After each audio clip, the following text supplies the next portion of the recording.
اللہ تعالیٰ قرآن کریم میں فرماتے ہیں من اعرض عن ذکری، جس نے ہمارے ذکر سے اعراض کیا، یہ قرآن کریم ذکر ہے، انا نحن نزلنا الذکر وانا له لحافظون، یہ ذکر اللہ تعالیٰ کہتے ہیں میں نے نازل کیا ہے، یہ قرآن کریم کو اللہ تعالیٰ نے ذکر کہا ہے۔ من اعرض عن ذکری، جس نے میرے ذکر سے منہ پھیرا، فإن له معیشة ضنکا، ہم اس کی معیشت کو تنگ کر دیں گے۔ ہم نے قرآن کریم کو صرف قسمیں اٹھانے کے لیے رکھا ہے، یا ہماری وہ جہالت کی جو رسم ہے کہ بیٹی کو گھر سے الوداع کرتے وقت اس کے سر پر ہم قرآن سجا دیتے ہیں، بس اس کام کے لیے ہم نے قرآن کو رکھا ہے، جبکہ یہ پڑھنے کی کتاب تھی، یہ سمجھنے کی کتاب تھی، یہ سیکھنے اور سکھانے کی کتاب تھی، یہ عمل کرنے کی کتاب تھی، یہ تو مومنوں کے لیے ہدایت اور رحمت تھی۔ یا ایھا الناس، اے لوگو، قد جاءتکم موعظہ، یہ جو قرآن ہے یہ تمہارے پر نصیحت بنا کر بھیجا گیا ہے، موعظۃ من ربکم، تمہارے رب کی طرف سے، وشفاء لما فی الصدور، یہ تمہارے سینوں کی شفا ہے، وہدی ورحمۃ للمؤمنین، یہ قرآن ہدایت ہے اور رحمت ہے مومنوں کے لیے۔ من اعرض عن ذکری، جس نے ہمارے ذکر سے اعراض کیا، ہم اس کی معیشت کو تنگ کر دیں گے۔ یہ دنیاوی نقصان ہے، یہ دنیاوی نقصان ہے کہ ہماری معیشت کو تنگ کر دیا جائے گا۔ وَنَحْشُرُهُ يَوْمَ الْقِيَامَةِ أَعْمَى، اللہ تعالیٰ فرماتے ہیں جو ہمارے قرآن سے منہ پھیرتا ہے، قرآن کریم سے محبت نہیں کرتا، برسوں کے برس گزر گئے، قرآن کریم اتنا مظلوم کتاب بن چکی ہے ہمارے معاشرے میں کہ ہم قرآن کریم کی تلاوت کے لیے ہمارے پاس ٹائم ہی نہیں ہے۔ وَنَحْشُرُهُ يَوْمَ الْقِيَامَةِ أَعْمَى، ایسے بندے کو ہم قیامت کے دن اندھا کر کے اٹھائیں گے۔ یہیں پر بس نہیں، یہ جو بندہ دنیا میں جس نے قرآن سے منہ پھیرے رکھا، اس کو اللہ تعالیٰ نے قیامت کے دن اندھا کر کے اٹھانا ہے۔ یہ بندہ اللہ تعالیٰ کو کہے گا قال ربی لما حشرتنی اعمی، اے میرے رب تم نے مجھے اندھا کر کے کیوں اٹھایا ہے؟ لما حشرتنی اعمی، میں تو دنیا میں دیکھتا تھا، وقد كنت بصیرا، میں دنیا میں دیکھتا تھا، میری آنکھیں دیکھتی تھی، میں اندھا نہیں تھا، مجھے آج اندھا کر کے کیوں اٹھایا گیا ہے؟ اللہ تعالیٰ فرمائیں گے قال كذلك اتتك آیاتنا، جس طرح تو نے دنیا میں رہ کر ہماری آیتوں کو بھلا دیا، وكذلك اليوم تنسى، آج تجھے بھلا دیا جائے گا۔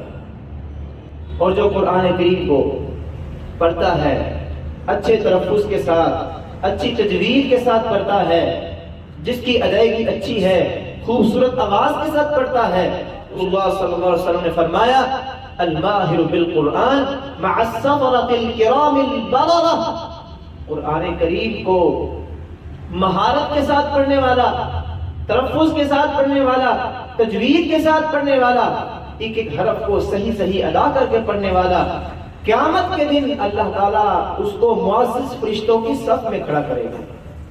تو چھوٹا مقام ہے، چھوٹی عزت ہے، قیامت کے دن سب لوگ نیچے ہوں گے، اس بندے کو اللہ تعالیٰ نے اتنے اتنے معزز شاندار فرشتوں کی صف میں کھڑا کیا ہوگا۔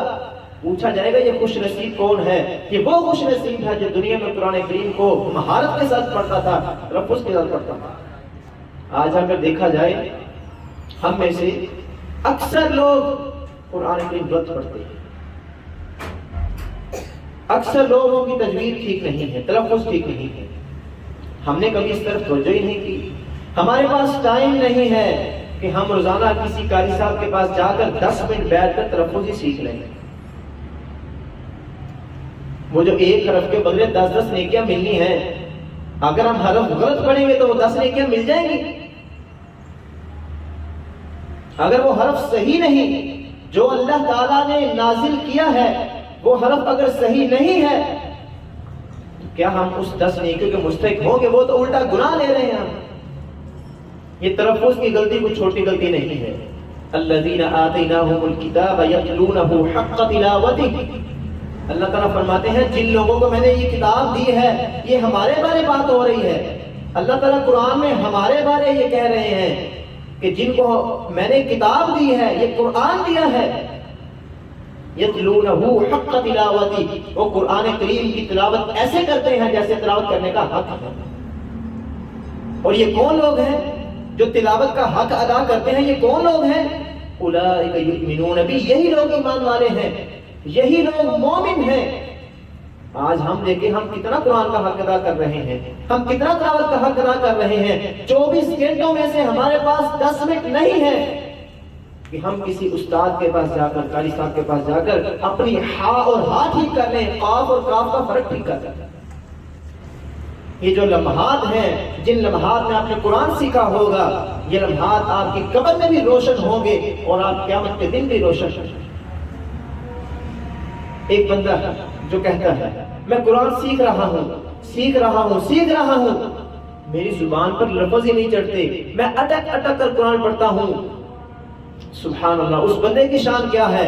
رسول اللہ صلی اللہ علیہ وسلم نے فرمایا جو بندہ قرآن صحیح پڑھتا ہے اس کو تو ہر حرف کے بغیر 10 نیکیاں ملتی ہیں، لیکن جو قرآن کو محنت کے ساتھ اٹک اٹک کر پڑھتا ہے، جس کو بیچارے کو پڑھنا ہی نہیں آ رہا لیکن اس کے دل میں شوق ہے، اس کے دل میں لگن ہے، جذبہ ہے کہ میں نے قرآن سیکھنا ہے، وہ اٹک اٹک کر پڑھتا ہے، اللہ تعالیٰ فرماتے ہیں میں اس کو ایک حرف کے بدلے دگنا اجر عطا کروں گا۔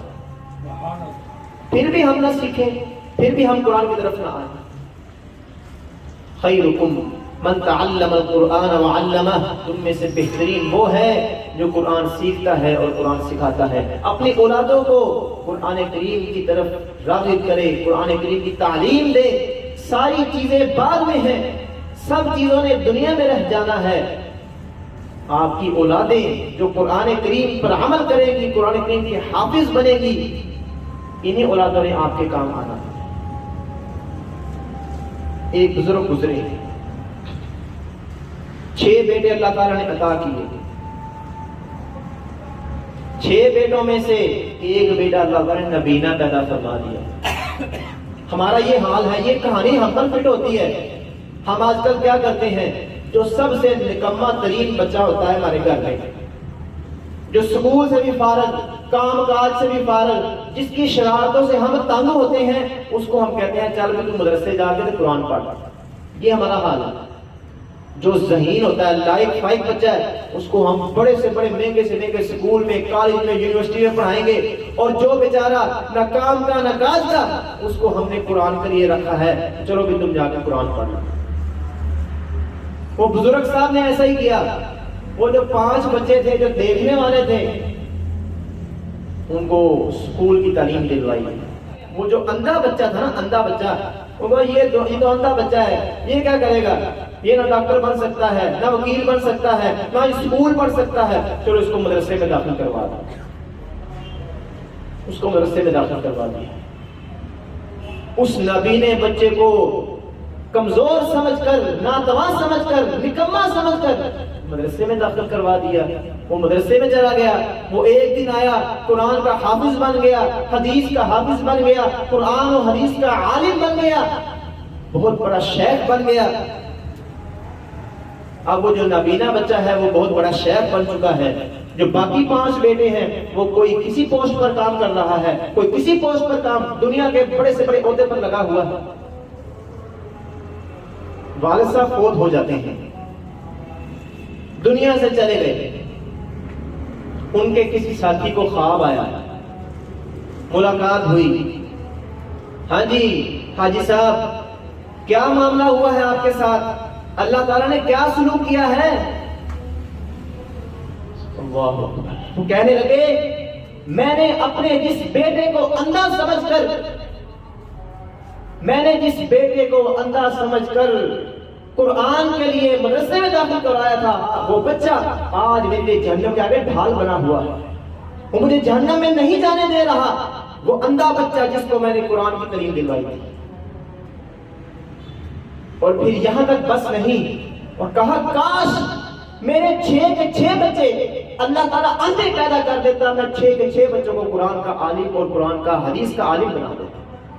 یہ بچے آپ کے لیے قیامت کے دن صدقہ جاریہ ہوں گے، یہ آپ کے لیے جہنم سے ڈھال ہوں گے۔ اپنے بچوں کو قرآن کی تعلیم دلوائے، ساری ڈگریاں نیچے رہ جائیں گی، سب ڈگریاں ختم ہو جائیں گی۔ یہ ایک سانس کا فاصلہ ہے، جیسے ہی سانس ختم ہونے ہیں کوئی بھی ڈگری کام نہیں آئی۔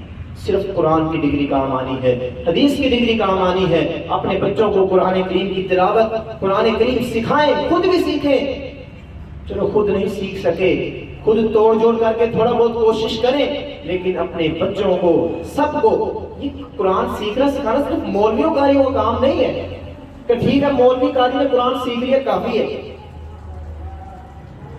ہر بندے کا حق ہے کہ قرآن کو سیکھے، صحیح تلفظ کے ساتھ، صحیح ادائیگی کے ساتھ اور خوبصورتی کے ساتھ پڑھے۔